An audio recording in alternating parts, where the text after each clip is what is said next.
Alors, bonjour tout le monde. Alors, aujourd'hui, c'est l'aboutissement de 5 années de travail. Peut-être plusieurs l'ignorent, là, mais l'idée du projet remonte déjà à 5 ans. Et aujourd'hui, on a toutes les raisons d'être heureux, bien sûr, de célébrer, mais surtout très, très fiers de ce qu'on a réussi ensemble et ce vers quoi on va aller. On ne le réalise peut-être pas, mais ce qu'on va faire dans les prochaines années, c'est le projet de mutualisation le plus ambitieux au niveau du milieu universitaire québécois. On va partager à peu près l'ensemble de nos systèmes. On va mettre en commun beaucoup de services avec une portée qu'on n'avait pas imaginée au départ. Donc, vraiment, on est en train de, je pense, marquer le coup à l'échelle du réseau universitaire québécois. Le partenariat, il s'incarne sur des valeurs, une vision des valeurs. Alors, collaboration, confiance, audace, engagement, et aussi sur des principes directeurs sur lesquels on s'appuie pour notre prise de décision. On essaie de s'appuyer. Alors, c'est un apprentissage collectif qu'on fait présentement.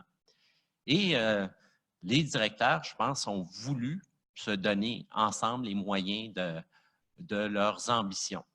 Alors, les bibliothèques dans le milieu universitaire, on a un contexte budgétaire qui est quand même très difficile, qu'on regarde au niveau de notre financement.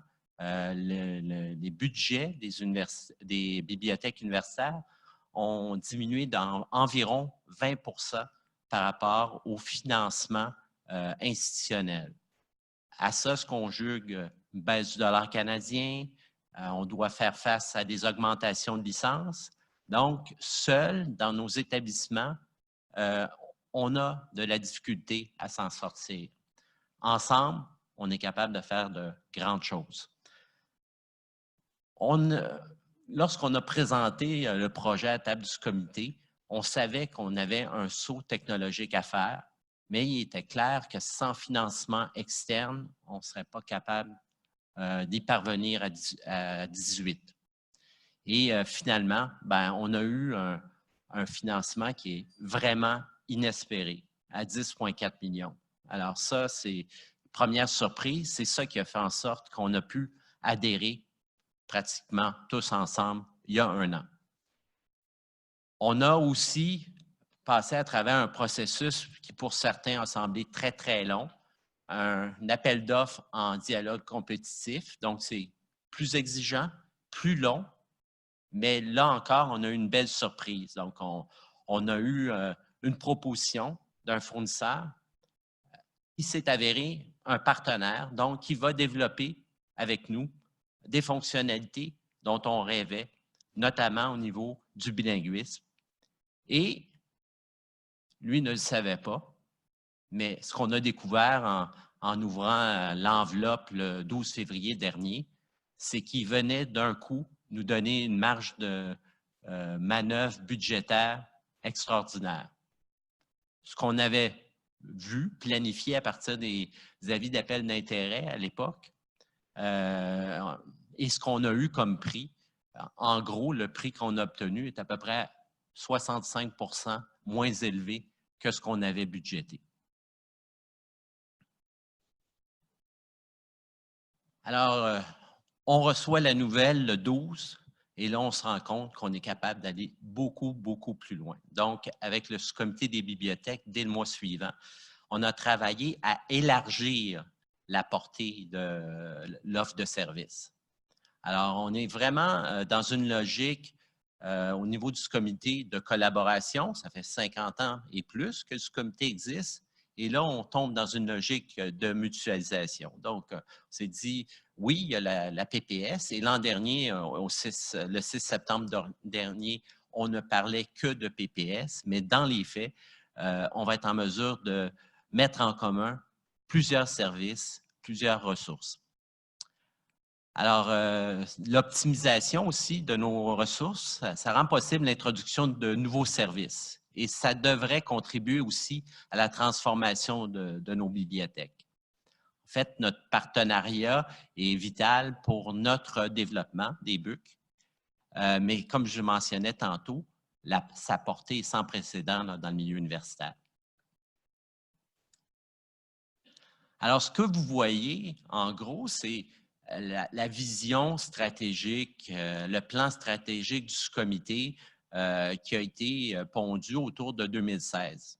À l'époque, on n'avait toujours pas fait de demande de financement, mais on rêvait d'avoir une plateforme partagée de services et de déployer aussi 2 autres plateformes, mais à l'échelle du réseau. Mais il était clair qu'au niveau de plusieurs bibliothèques, le financement constituait un obstacle. Donc, oui, on collaborait et là, on allait vers une logique de mutualisation. Alors, une fois qu'on a réalisé qu'il nous était, qu'on avait cette marge de manœuvre-là, rapidement, on est revenu avec la cartographie de services qui était dans notre dossier d'affaires finales en se disant, bon, on avait identifié des services potentiels et là, on s'est dit, on a la possibilité de réaliser ensemble un déploiement collectif de certains de ces services-là. Non seulement on est en mesure d'envisager ça, mais on est aussi en mesure d'envisager d'implanter des services qui sont déjà présents dans quelques universités, mais on peut penser qu'on pourra le faire à 18 et ça, c'est l'élargissement même de la portée initiale de cette vision des bibliothèques, des directeurs. Alors, pour conclure ma présentation, je vous présente, dans le fond, une mise à jour de 2 diapos qui avaient été présentés l'an dernier. L'an dernier, quand on vous les avait présentés, tout tournait autour de la plateforme partagée de services. Dans les faits, si vous regardez bien, bien sûr, il y a eu le financement du ministère, l'adhésion des établissements, l'appel d'offres, mais tous les établissements maintenant bénéficient de la plateforme de données géospatiales. On a déployé ensemble aussi la plateforme de gestion des données de recherche et pour les prochaines années, bien sûr, aujourd'hui, on va beaucoup parler de PPS, c'est ce qui nous préoccupe davantage, mais on sait aussi déjà qu'on va ensemble déployer un nouveau logiciel de gestion de prêts en bibliothèque, TIPASA. Donc, dans la prochaine année, on a déjà 3 établissements pilotes qui ont été identifiés pour explorer le tout avec comme cible un déploiement au printemps 2021. On a aussi déjà décidé d'acquérir une licence de Consortium Manager pour gérer nos achats en commun. Il y a par ailleurs un événement aujourd'hui qui vient tout juste de se produire. Il y a à peine une vingtaine de minutes. Alors, le CA du BCI a entériné un protocole d'entente avec l'Université McGill qui prévoit que sa réintégration, en fait, son adhésion à notre projet. Alors, certains vont se demander, qu'est-ce que ça veut dire? McGill vient avec nous. Rassurez-vous, on va faire les choses correctement, autant de leur côté que du nôtre. L'important, c'est le respect de notre échéancier. Peut-être qu'on va avoir une instance McGill dans notre environnement seulement à compter de 2021, mais ils ont décidé d'adhérer à notre partenariat. Donc, ils vont être partie prenante des décisions avec nous à compter de maintenant et ils vont aussi adopter l'ensemble des services qu'on va choisir ensemble. Autre produit qui est en cours de développement, c'est Géophoto. Donc, Géophoto, dont le développement est amorcé à l'Université Laval et en gros, dont le développement devrait se conclure autour de 2022. Et enfin, ce qu'on voit en jaune, c'est vraiment tout ce qu'on va décider de faire ensemble dans les prochains mois. Donc, présentement, ce comité travaille à identifier un certain nombre de services potentiels qu'on pourrait déployer tous ensemble. Et finalement, une fois la subvention terminée, parce qu'on a obtenu un prolongement de notre subvention jusqu'au mois d'août 2021. Évidemment, on va mettre en place une équipe permanente de soutien au partenariat des BUC. Là, présentement, c'est une équipe projet, mais on va continuer à financer ensemble une équipe pour le soutien de nos activités et on déterminera ensemble la grosseur, la taille de cette équipe. Alors, ça conclut ma partie.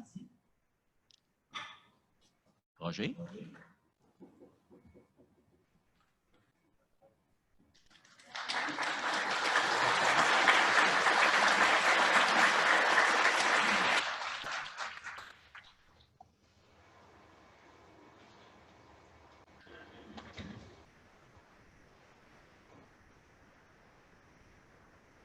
Bonjour tout le monde. 1, 2. Donc,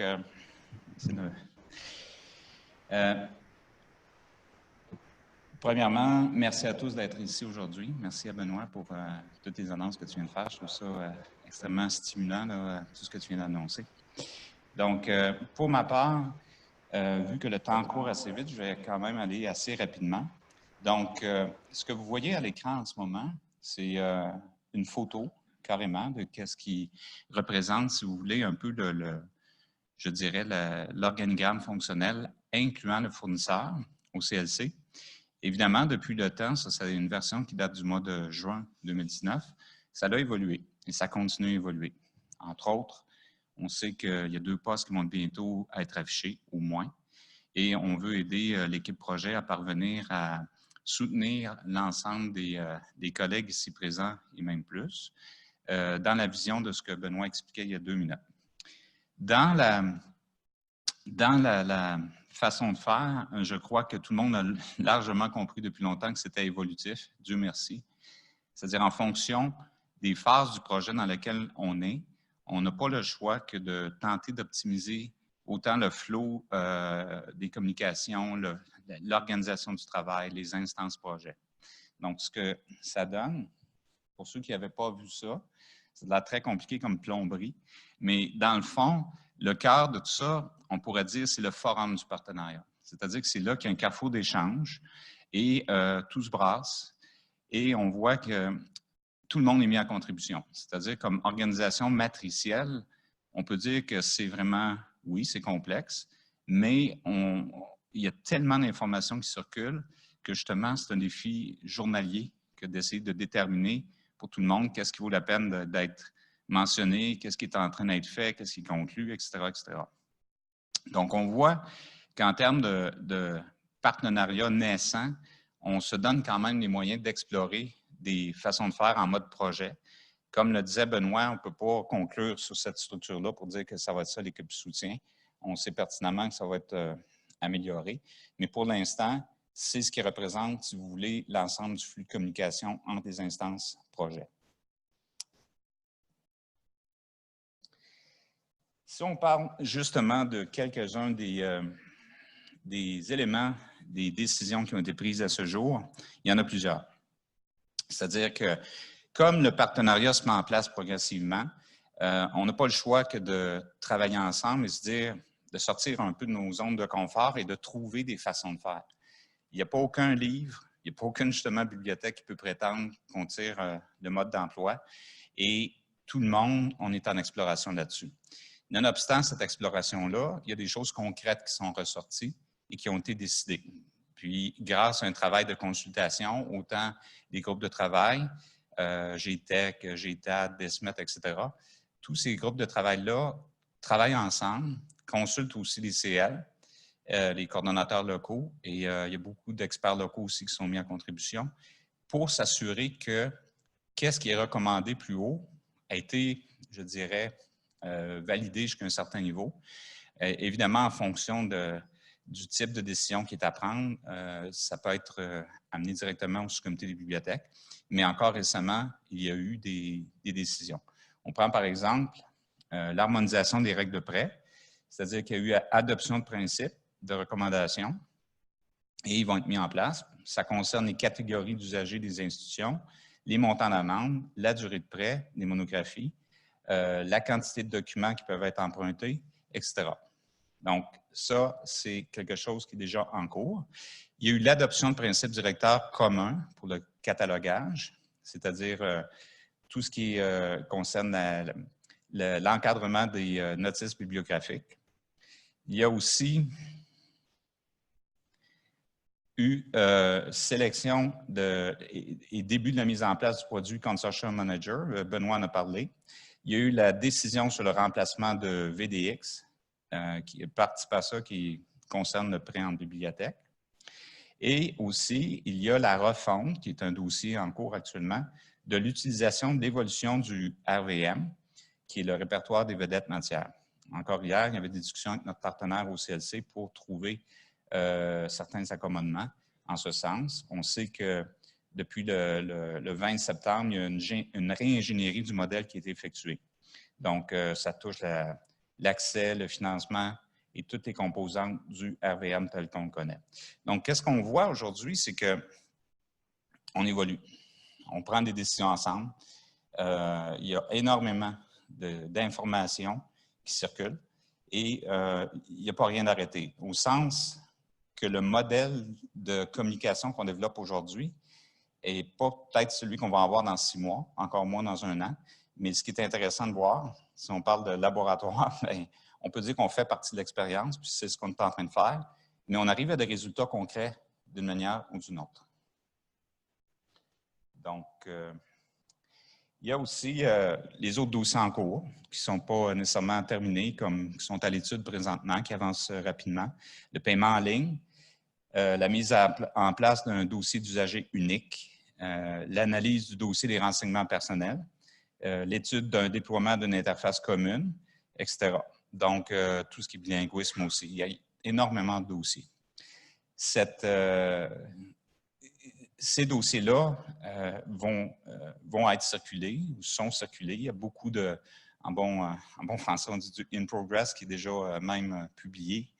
Et on espère juste qu'on va avoir le maximum de feedback pour pouvoir comparer les meilleures options et prendre les meilleures décisions. Ce qui est important, c'est de les prendre ensemble au sein du partenariat. Donc, j'espère que ça remplit cette section-là. Prochaine étape, le défi et la gestion du changement. Je vous remercie.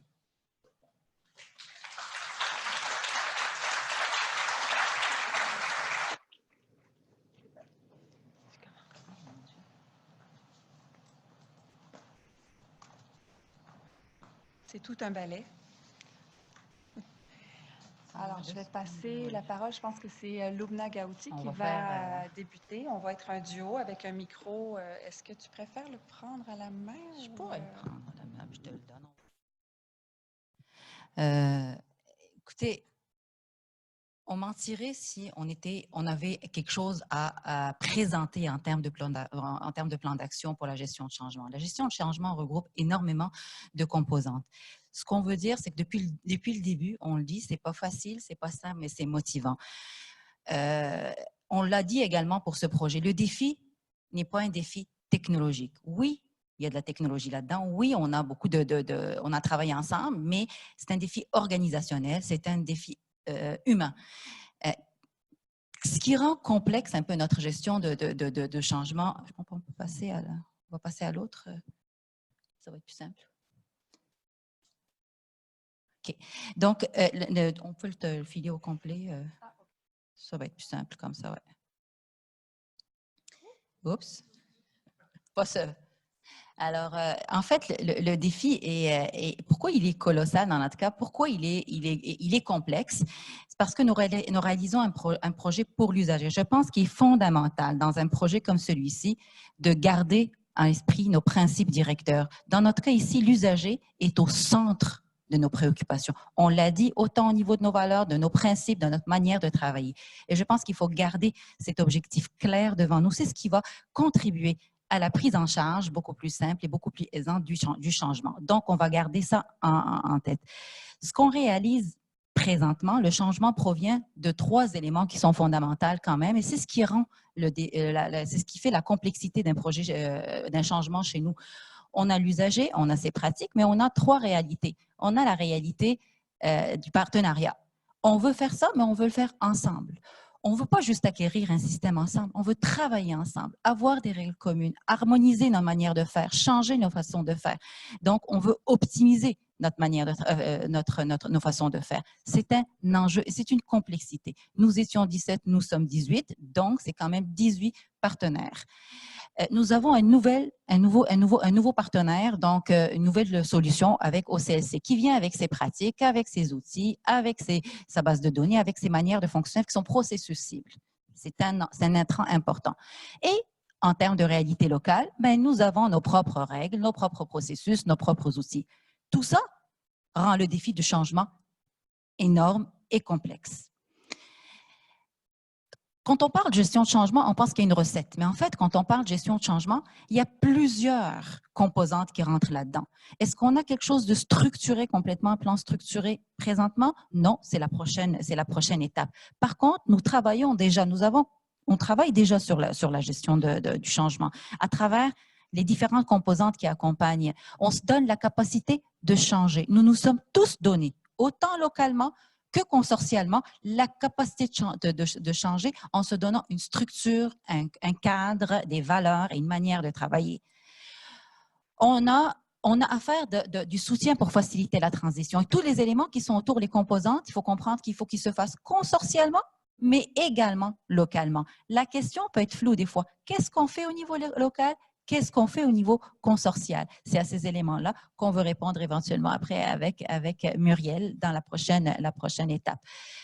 De la communication, on en fait la preuve. Muriel travaille et donc a été engagée pour le volet de ces tâches, donc la communication. On a toujours travaillé, fait des notes communes au personnel, donc au niveau consortial.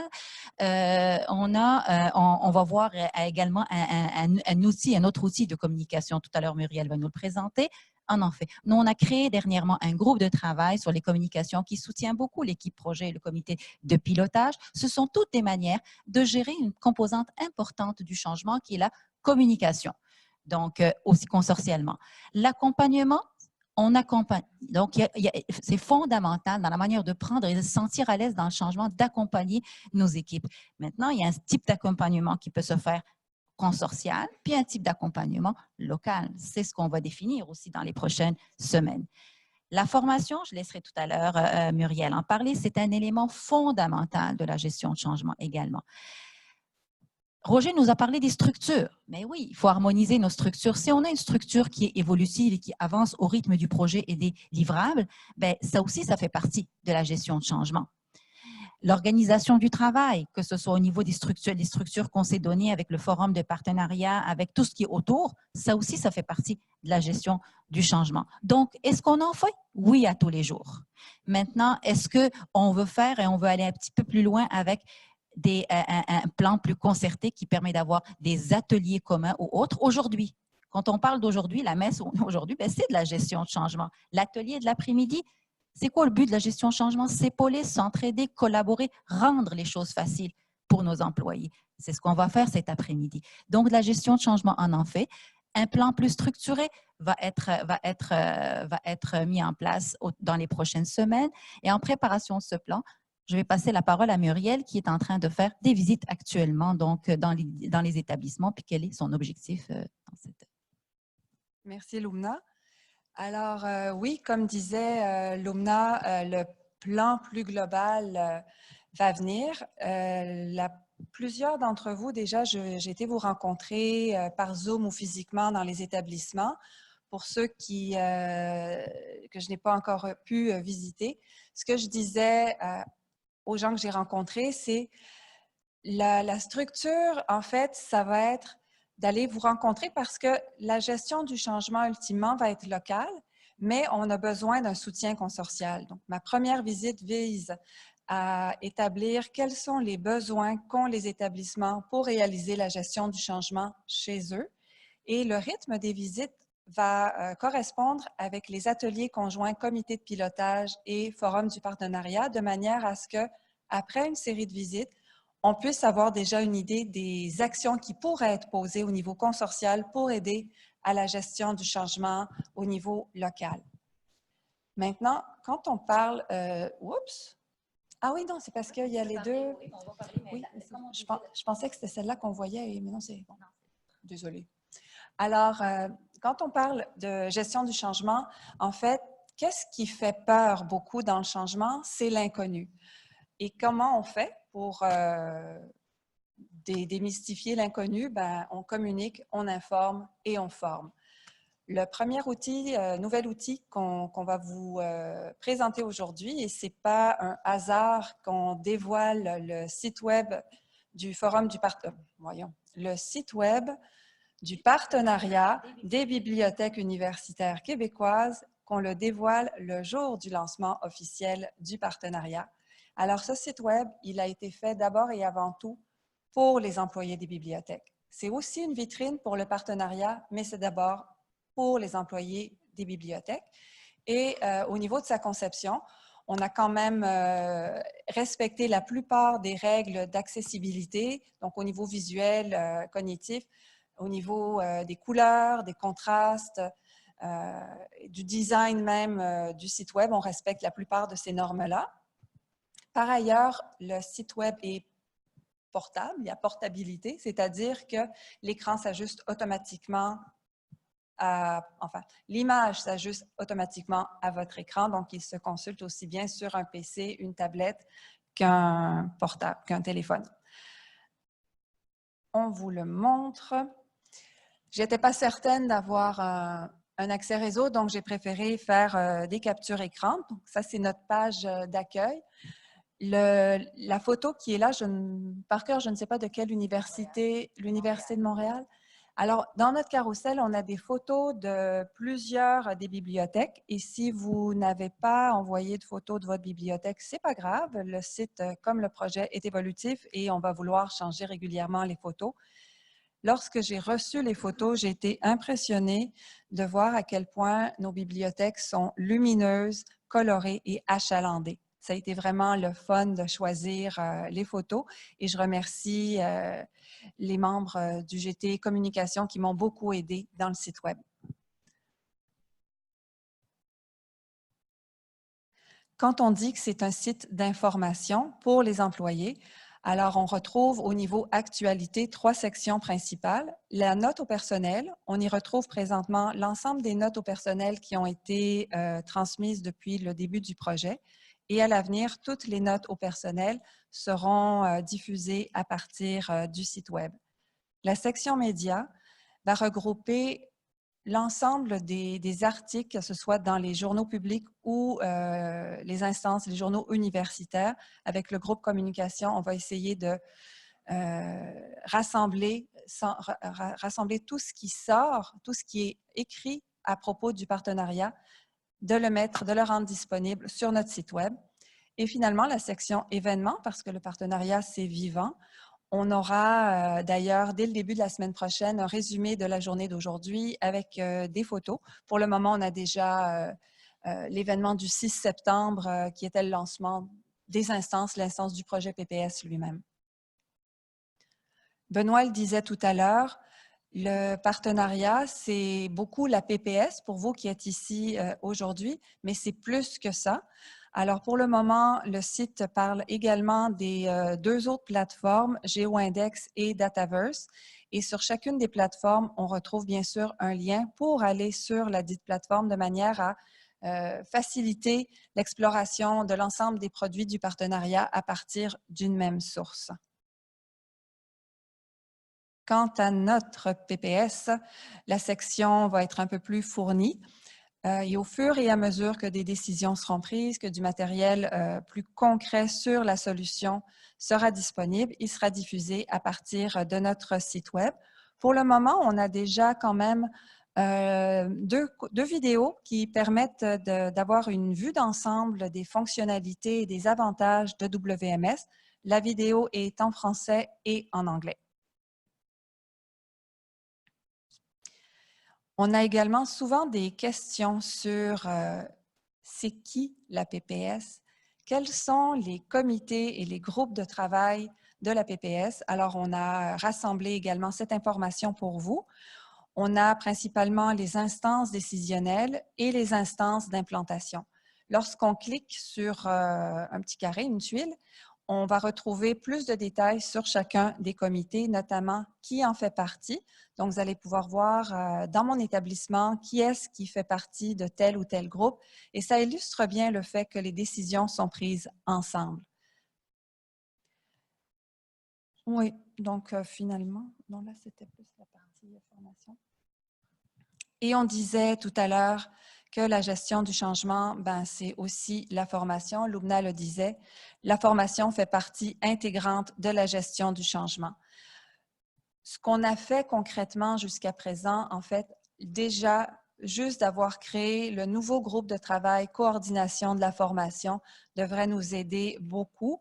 Le groupe s'est réuni 2 fois depuis le 16 septembre. On a échangé nos idées, on a partagé une vision et on est en train de développer vraiment,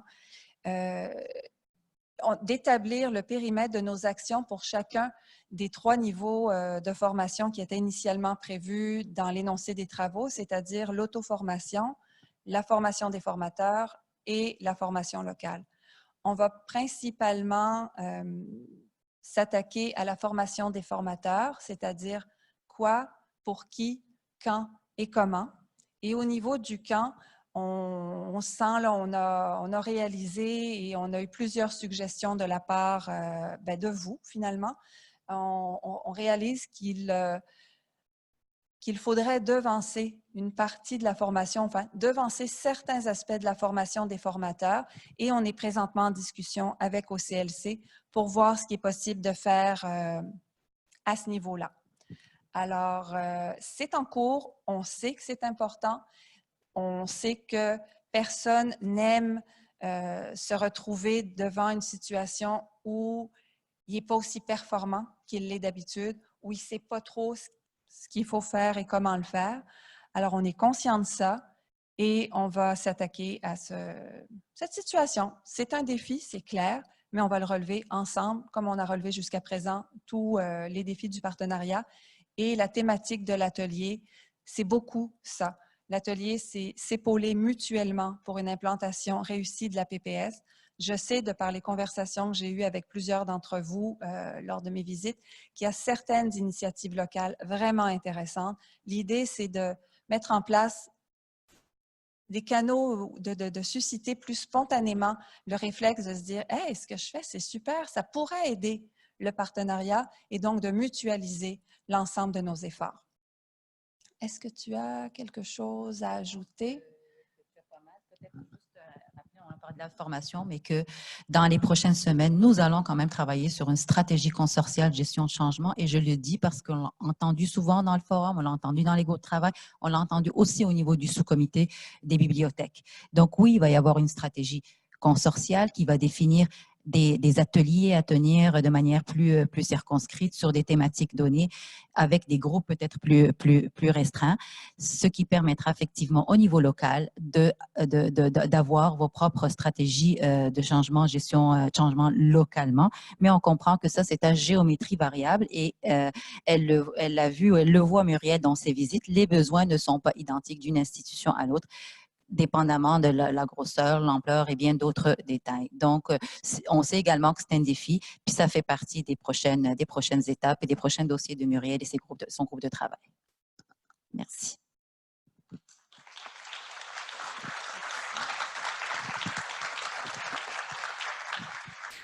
Je passe la parole maintenant à Martin Sévigny pour parler de notre rayonnement. C'est ça qui rayonne, en fait. Bon. Oui, en fait, c'est un peu la conclusion de ce matin. Et en fait, c'est plus une ouverture sur la présentation d'OCLC tout à l'heure. J'ai entendu parler, on m'a dit récemment, en fait, que vous cherchez tous des choses à faire. Personne n'est occupé, il y a peu de choses. Que ça risque d'être comme ça au cours des prochaines semaines. Donc, permettez-moi de parler du futur un petit peu, puis de vous trouver d'autres passions ou d'autres activités. Non, blague à part, c'est vrai que depuis quelques années, Benoît en a parlé. Donc, on a fait naître un partenariat avec une vision, des valeurs, tout ça. Donc, c'est excellent. Là, je dirais qu'en ce moment, par tout le travail que vous êtes en train de faire, à préparer la mise en service de cette plateforme-là de WMS. Donc, on consolide notre partenariat, on le définit encore plus précisément. On l'ajuste aussi, on ajuste nos méthodes de fonctionnement parce que c'est évolutif, on vous l'a assez dit. Donc, ça, c'est très bien. Puis, je pense que ça va durer aussi. Là. Ça ne se terminera pas nécessairement en 2020, là, comme mon diagramme le laisse penser. Mais c'est quand même très fort puis très important. Ce dont je voulais parler, en fait, c'est de ce qui peut venir aussi, c'est de rayonner. En fait, il faut, le message que j'aimerais passer, c'est prendre conscience de la force collective qu'on a. Je pense qu'on a été habitués dans le passé, chacun dans nos établissements, avec des bonnes équipes, avec des bonnes idées, avec des bons outils, à construire des choses intéressantes, mais en travaillant ensemble, ce qu'on réalise, même si au quotidien, on en a par-dessus la tête avec des livrables immédiats, mais ce qu'il faut réaliser, c'est qu'on est en train de construire une force qui est plus grande que chacun de nous, puis qu'il faut en profiter. Donc, je vous rappelle, là, je vais parler plus spécifiquement de la communauté OCLC, enfin du volet PPS du partenariat. Ça pourrait s'appliquer aux autres volets aussi. Puis, comme je vous disais, c'était pour faire une ouverture là, vers la présentation d'OCLC de tout à l'heure.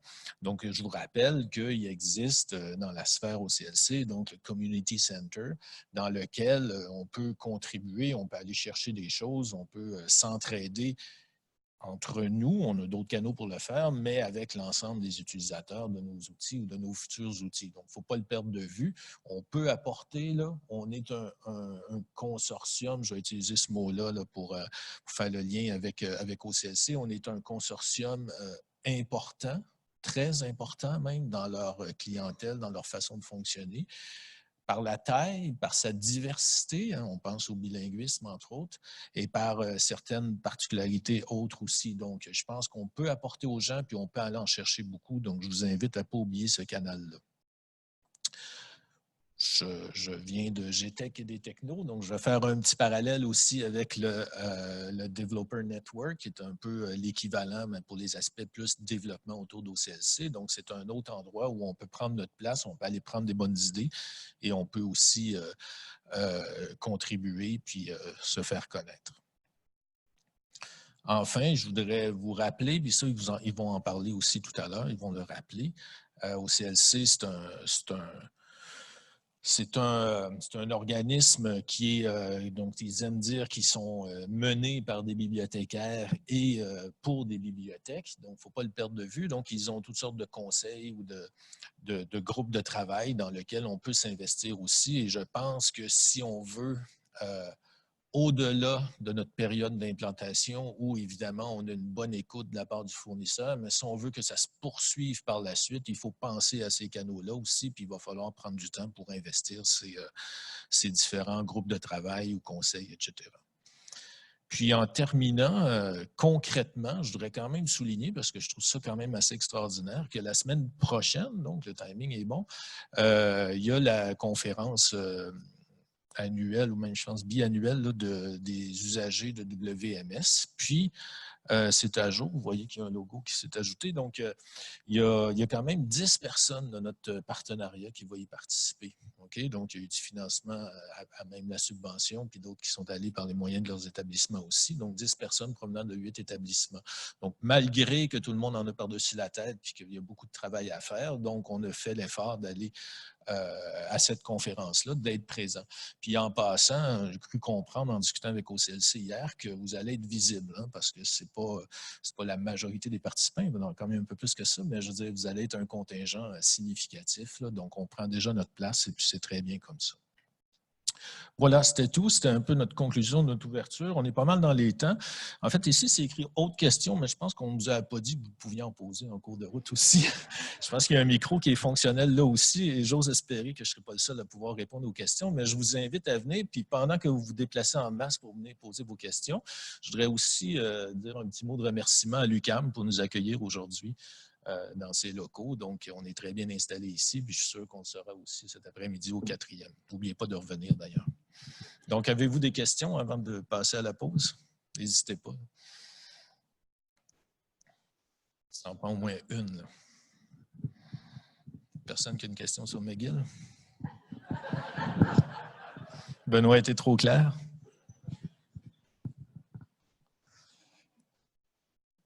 Vous voulez une longue pause? OK. Ben, écoutez, je ne vous forcerai pas non plus. Je te laisse conclure, Muriel. Ou en fait, donc, on est en pause jusqu'à 11h15. Il y a nos partenaires d'OCLC qui vont faire une présentation qu'on a demandé, mais qu'ils ont fait aussi plus orientée sur le futur. Là. Ils ne viennent pas nous vendre un outil qu'ils nous ont déjà vendu. Donc, on va écouter ça avec intérêt. Puis après ça, il y aura la suite de la journée aussi. Merci.